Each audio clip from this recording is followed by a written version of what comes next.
ایک یہ کہتی ہیں کہ کوئی ایسا آفس ہے جہاں ہر گھنٹے کا حساب لکھا جاتا ہے، مثلا 5 گھنٹے ڈیوٹی ہے تو 1 گھنٹے میں آپ نے کیا کیا کام کیا، دوسرے گھنٹے میں کیا.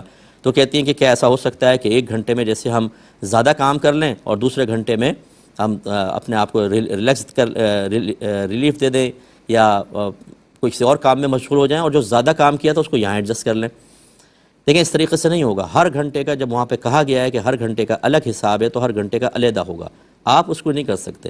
ہاں یہ ہو سکتا ہے کہ کمپنی خود آپ کو یہ آفر کرے کہ بھئی آپ کر سکتے ہیں، مثال کے طور پہ 5 گھنٹے اور یہ کام آپ کو 5 گھنٹے میں کرنا ہے، لیکن اگر آپ 4 گھنٹے میں کر لیں، آپ کو کام ہو تو 4 گھنٹے میں کر کے 1 گھنٹے پہلے آپ جا سکتے ہیں. اگر یہ خود کمپنی نے آپ کو آفر کی ہے تو پھر تو ٹھیک ہے، ورنہ آپ اپنی طرف سے ایسا نہیں کر سکتے. ہر گھنٹے کا پھر الگ الگ حساب ہوگا.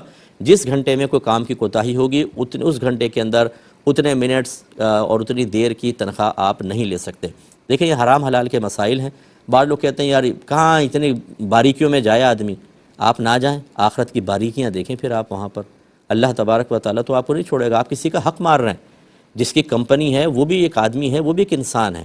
اب میں آپ ہی سے پوچھتا ہوں کہ فرض کر لیں اگر آپ کی کمپنی ہو اور آپ کا ایک امپلائی 1 گھنٹے لیٹ پہنچے اور 1 گھنٹے پہلے نکل جائے، کام پڑا ہوا ٹیبل پہ، اور وہ PSL کے میچ دیکھے، تو آپ کی حالت کیا ہوگی اور آپ کا کیا فیصلہ ہوگا؟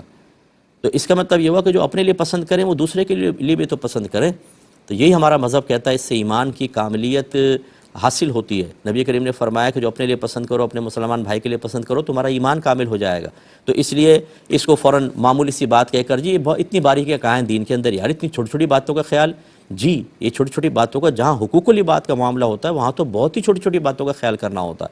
اللہ تعالیٰ اپنے حق کے سلسلے میں اس نے اپنے ذمے پہ لازم کر لیا، چاہے تو سزا دے چاہے معاف کرے.